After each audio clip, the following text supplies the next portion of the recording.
So எப்படி இந்த negative comments எல்லாம் ஃபேஸ் பண்றீங்க? நான் ஜாலியா First. படிப்பேன். இப்போ ஃபர்ஸ்ட் எல்லாம் எனக்கு வந்தப்போ வந்து ஐயோ ஏன்டா இப்படி பண்றாங்க, ஒரு மாதிரியா இருக்கே, யாரெல்லாம் பார்த்தா இதெல்லாம் யாருன்னா எதாவது பார்த்தா என்ன யோசிப்பாங்க, ஃபேமிலியில இதெல்லாம் பார்த்தா என்ன யோசிப்பாங்க. அப்புறம் நான் யார்கிட்டயும் நான் வந்து கேட்டேன், என் கொலீக்ஸ் டீம்ல யார்ட்டையும் கேட்ட மாதிரி நெகட்டிவ் கமெண்ட்ஸ் நிறைய வருதுன்னு. நெகட்டிவ் கமெண்ட்ஸ் வரதான் செய்யும், பீப்புள் போடதான் செய்வாங்க. அந்த பீப்புள் வந்துட்டு நேர்ல வந்து சொல்றாங்க இல்ல, they doing it behind a screen, they don't know who you are. அவங்க பாக்குறத வச்சுதான் பண்ண முடியும். உன்னை ரியலா பாக்குறவங்க ஏதாவது பண்றாங்களா இல்ல அப்படின்னு. ஒரு கட்டத்துக்கு மேல அது நான் வந்து அதே மாதிரி யோசிச்சு பண்ண நெகட்டிவ் கமெண்ட்ஸ் பார்த்தா ஜாலியா படிக்கிறேன் உட்காந்து. சரி இன்னைக்கு என்ன நெகட்டிவ் கமெண்ட்ஸ் வந்துருக்கு வாங்க பாக்கலாம் அப்படின்னு சொல்லிட்டு ஜாலியா படிக்கிறேன். எனக்கு தெரிஞ்சு இப்போ நெகட்டிவ் கமெண்ட்ஸ் படிக்கிறதுக்காக போஸ்ட் எல்லாம் போடுறீங்க போலியே.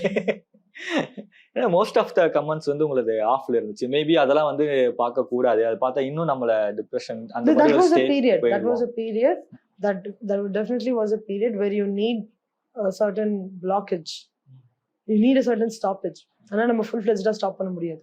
We can't block our life entirely. You need a certain stoppage. So I took the certain stoppage. அது நான் எனக்காக எடுத்துக்கிட்டேன். It was completely my thing. எனக்காக நான் எடுத்துக்கிட்டேன் because I wanted to get back on my track. இப்போ நான் என்னதான் கஷ்டப்பட்டு நான் வந்து இன்ஸ்டாகிராம்லயோ இல்ல யூடியூப்லயோ இல்ல எங்க நான் வந்து நான் கஷ்டப்படுறேன் அப்படின்னு நான் சொன்னாலுமே யாரும் அதை சீரியஸா எடுத்துக்க போறது இல்லை.